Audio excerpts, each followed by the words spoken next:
So, Mayor Alfin, tell us a little bit about your background. So, first of all, good afternoon, Danielle. Good to see you. So, my background, I've been a resident here in the city of Palm Coast for more than 13 years now, and I've had two prior full-time careers. My family hails from the perfume and cosmetic industry, and following that career, when I had the opportunity to travel the entire world for 20 years, I purchased a Boar's Head distribution up in the mid-Hudson Valley and learned a lot about the food business. And after I moved to Palm Coast, I actually was a owner of the Island Grill restaurant down on Flagler Beach. So I have a rather broad entrepreneurial marketing background. I studied engineering in school, and actually my first job was working as an engineer, and I designed perfume bottles. So, tell me a little bit about why you would like to be reelected as mayor. So I have found that during these past 3 years, because I'm serving out what amounts to a partial term, that in order to provide continuity in terms of initiatives and to assemble the funding necessary for the big infrastructure projects, it takes at least 2 terms, because Tallahassee works at a certain pace and city revenues only come in at a certain scope. So in order to fund the initiatives, identify them, and plan their scope, it probably takes a minimum of 2 terms. Now remember, I'm still eligible for 2 full terms because I am finishing out a partial term. So, what are some of the priorities that you hope to accomplish if you're reelected? So I really boil those down into 3 points. The first one is, we all love Palm Coast. We all love the quality of life that it offers to us. So I think we first have to recognize what we have in Palm Coast. So I call that recognizing Palm Coast. So what that means is we have things that we love and things that we don't love so much. So for example, we love the quality of life. We may not love the swales as much, but swales are a part of our existence. So what we have to do is accept the fact that they will be a part of the forever for Palm Coast, but we need to perhaps resource and invest in them more fully so that people have a better experience with things like swales, and there are other examples as well.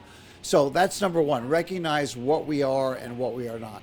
Number 2, we absolutely have to polish what we currently have.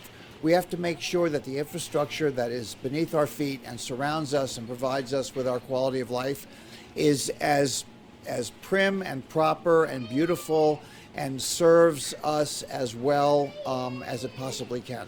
So that requires a significant portion of our budget each year to make sure that we don't lose the customer service level that we've all come to enjoy.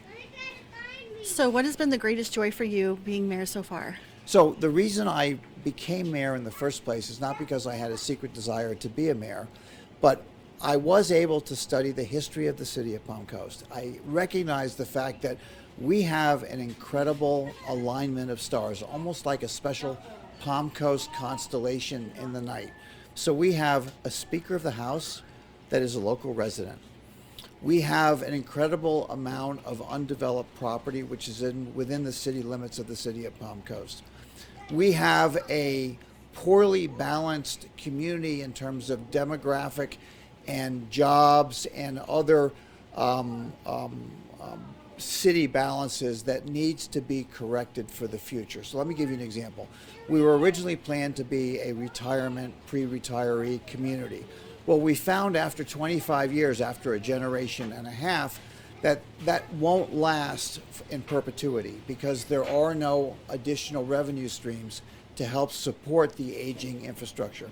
So I'm an old person, just like all of the other residents of many of the other residents in Palm Coast. What we need to do is embrace the next younger generation. So we're great to have here, but we also need to have young folks and young families come into the area as well. So again, I chose to be mayor because these stars have aligned so well. So we have funding from Tallahassee.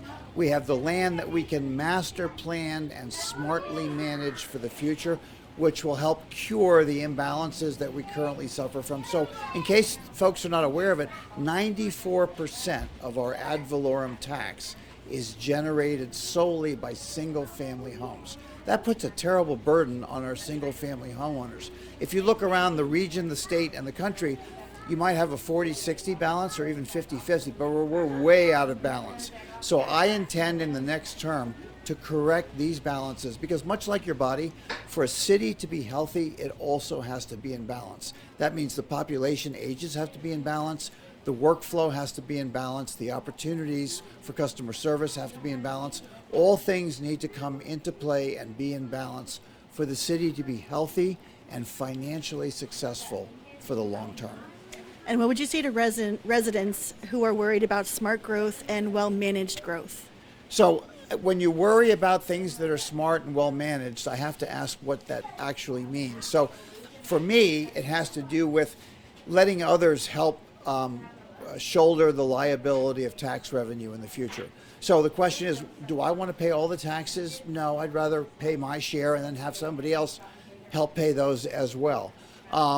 If you master plan correctly, you can place things where they belong in close proximity to other things. So for example, commercial districts would be with other commercial properties. Walkable neighborhoods are possible. You can have retail amenities, parks of course, and the entire green greenprint of the city is the first and foremost thing that we will protect, because we all agree that conservation for the future is the way of Florida. All right, we want to thank you for joining us today. It was a pleasure. I look forward to it.